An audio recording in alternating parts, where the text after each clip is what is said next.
is in the air, and with spring comes all that is fresh and new. Having seen very few people for the past few months, young men and women are starting to turn their attentions to each other. And what better way to have a little fun and surreptitiously test the waters than to engage in the grand flirt?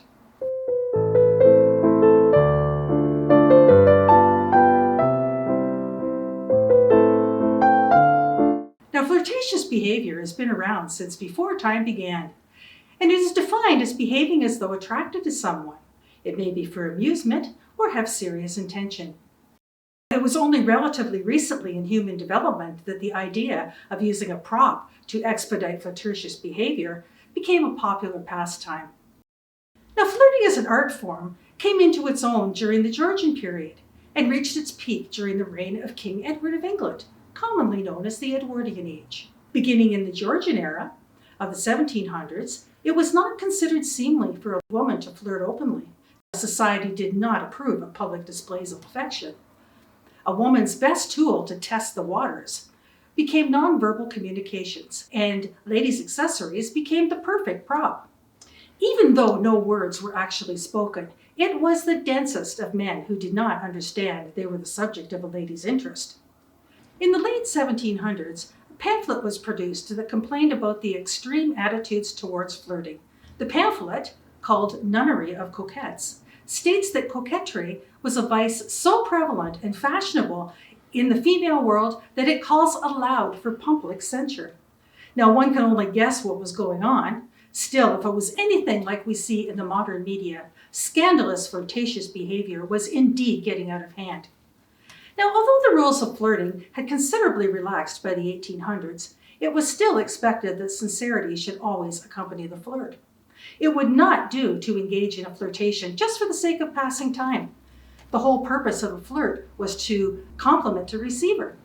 Whether it be an elderly grandpa or a young handsome gentleman, inappropriate behavior only leads to a bad reputation and hurt feelings. To engage in an appropriate flirt, the use of ladies' accessories is a perfect medium to catch a gentleman's attention. The handkerchief, fan, and parasol have more than the obvious purpose. Their use is subtle but obvious to the receiver. And if the receiver chooses to turn the lady down, he can pretend he's not picking up on the clues, thereby saving the lady any embarrassment. Now let's take a few minutes to show you how these items may have been used in the pursuit of a flirtation. There is a lady at an afternoon tea. Across the room, she sees a man she is interested in, but to whom she has not yet been introduced. She still wants to check the waters to see if he's interested in meeting and possibly developing a relationship with her. So, she pulls out her fan and the conversation begins.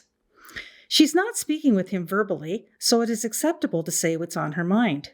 This conversation must be done subtly, without calling attention to herself, but getting the gentleman's attention. Tall order. The conversation goes something like this. Touching a finger to the tip of the fan, I wish to speak with you. And if he subtly nods, then she finds someone to introduce them. After the introduction, they seem to have a bit of a spark.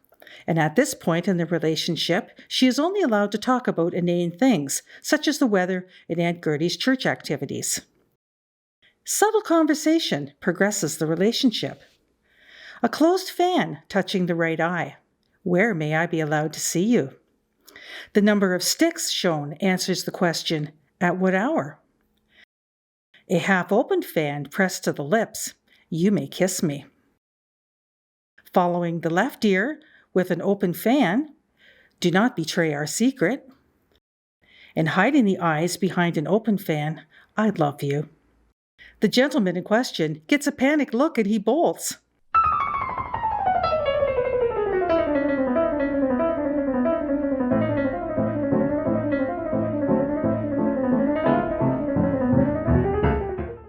The lady finds through his friends he is engaged to another. The cad, leading an innocent lady on. Can you imagine? Later, she meets him in the street. Closing and opening her fan several times, she tells him, You are cruel. Drawing the fan through her hand, I hate you. Drawing her fan across her cheek, I love you. Presenting the fan shut, Do you love me? Drawing the fan across her forehead, You have changed. And the fan over her left ear, I wish to get rid of you. Twirling her fan in her left hand, we are being watched.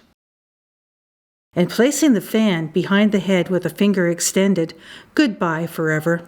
I believe that gentleman is not much of a gentleman, and he got everything he deserved. One of the first items that appear in written history as a prop to flirtation is the use of a handkerchief. Now, did you know that a handkerchief is a product of the Middle Ages? It was originally called a handkerchief and was used as a head covering. The reason the name changed was Europeans started to use kerchiefs to wipe runny noses and sweaty brows. Now, needless to say, one would not want something like that holding their hair back or protecting them from the sun. So the idea of a handkerchief quickly caught on. Now, by the 1500s, we commonly see the use of the word handkerchief in English language dictionaries. During Elizabethan times, a handkerchief was also presented as a gift to a woman. Shortly after, the association of the handkerchief as a love token began to become popular. Elizabeth I even wrote of a handkerchief altercation in her diary. The story goes, one afternoon, she was watching two courtiers playing tennis. One snatched the other's handkerchief and wiped his sweaty brow. Now, the owner took offense, saying the second player was being too saucy, and a violent disagreement ensued. Now, we may think this is a sad excuse for a fight, but it turns out that the handkerchief was a love token from a special lady friend. The handkerchief owner was driven to a fit of anger because his love token was no longer as sweet-smelling as his lady love. Now, how exactly the handkerchief developed into a medium of flirting is not clear, but scholars think it was an upper-class custom that developed over time. The aristocratic social circle was small enough that anyone who partook in such activities knew the meaning of certain gestures. And as time went on, the lower classes started imitating their betters, and the custom spread to the rest of society. This letter, dated 1877, is from the Whitby Historical Society collection. Its heading states, Pocket Handkerchief Reading, and the writer details the handkerchief code for their recipient, showing that these secret languages were in use in the local area. That said, and I truly hate to burst your bubble, there is little evidence that all of these methods of flirtation were in widespread use. But it is fun to try, and maybe someone out there will answer you back. Our lady, not being one to give up so easily, has spied another gentleman to whom she may be interested. This time, the conversation is rather one-sided use of a handkerchief. Women carry handkerchiefs for various purposes, one of which is flirting. On the other hand, men use their handkerchiefs for much more mundane purposes that are certainly not discussed in public. And so the one-sided conversation begins. She draws the handkerchief across her lips. I am desirous of an acquaintance. Folding it, I wish to speak with you. Drawing it across her forehead, look, we are watched. And drawing it across her shoulder, follow me. If her conversation continues much longer, people will start noticing what's going on and unwanted talk will ensue. The year 1777 was the first time the French word parasol was printed in an English magazine, and is described as a silk umbrella.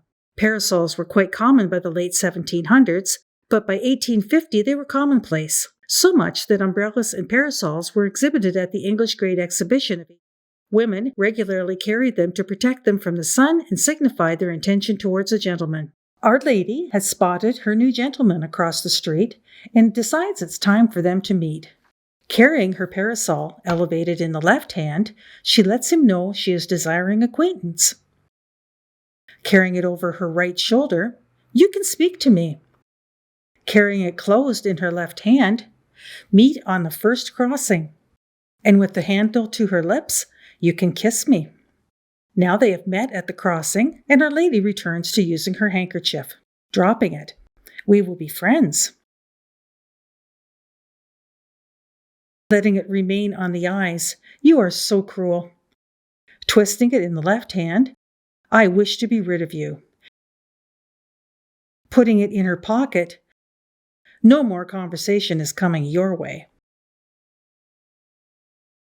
And lastly, to put a firm end to the discussion, winding it around the third finger, I am married. Well, I guess she told him. Well, I hope you have enjoyed this little jaunt down the Victorian road to love. It never ceases to amaze me how much important information the Victorians managed to convey just by the flick of a handkerchief or the drop of a glove. Good afternoon to you, and I do hope to chat with you in the near future.